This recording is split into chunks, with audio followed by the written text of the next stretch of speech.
حضرت حذیفہ بن یمان رضی اللہ تعالیٰ کی حدیث ہے کہ عام طور پہ لوگ کان الناس یسألون رسول اللہ صلی اللہ علیہ وسلم عن الخیر وکنت اسأل عن الشر، لوگ جو ہے وہ آپ صلی اللہ علیہ وسلم سے جو ہے وہ خیر کا متعلق سوال کرتے تھے، اور میں آپ سے شر کے بارے میں سوال کرتا تھا. کس وجہ سے؟ مخافۃ ان یدرکن، کہیں وہ میرے اوپر ہی آ نہ جائے، میں کہیں اس میں مبتلا نہ ہو جاؤں، میں اس سے بچنے کے لیے اس کے بارے میں سوال کرتا تھا. تو گویا کہ جو چیزیں خطرناک ہیں ان کی آگاہی ہونی چاہیے، ان کا پتہ ہونا چاہیے تاکہ انسان ان سے بچ سکے. لیکن دوسری طرف اس چیز کو بھی ساتھ میں رکھنا چاہیے، انزل الناس علی منازل، تکلم الناس بحسب عقولہ، کہ لوگوں کو ان کے مقام اور مرتبے پہ رکھو اور ان کی عقلوں کے مطابق جو ہے وہ بات چیت کرو.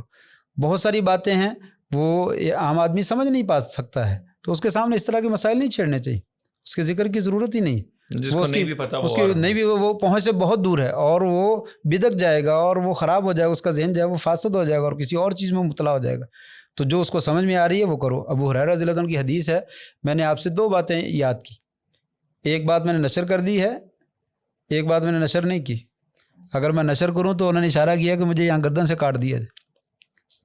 فتنوں کی بات ہے اور لوگوں پہ وہ فٹ آ رہی ہے تو مجھے جینے نہیں دیں گے، تو میں نے ذکر نہیں کی. اور حضرت علی رضی اللہ عنہ کا غالباً قول ہے اور بڑا زبردست قول ہے کہ لوگوں ان کی عقلوں کے مطابق بات کرو.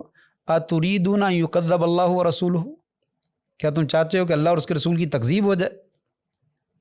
اس کا مطلب یہ ہے کہ آگاہی دینی چاہیے بڑے خوبصورت کلمات کے ساتھ، بڑے خوبصورت الفاظ کے ساتھ، اور جن چیزوں کی بہت شدید ضرورت ہے ان کے بارے میں لوگوں کو ضرور بتلانا چاہیے، کھل کے بتلانا چاہیے، نہ کہ اختلاف رائے پیدا نہ کہ اختلاف رائے پیدا. اور جن چیزوں کے بارے میں آپ سمجھتے ہیں کہ لوگ نہیں سمجھ پائیں گے وہ نہیں ذکر کرنی چاہیے.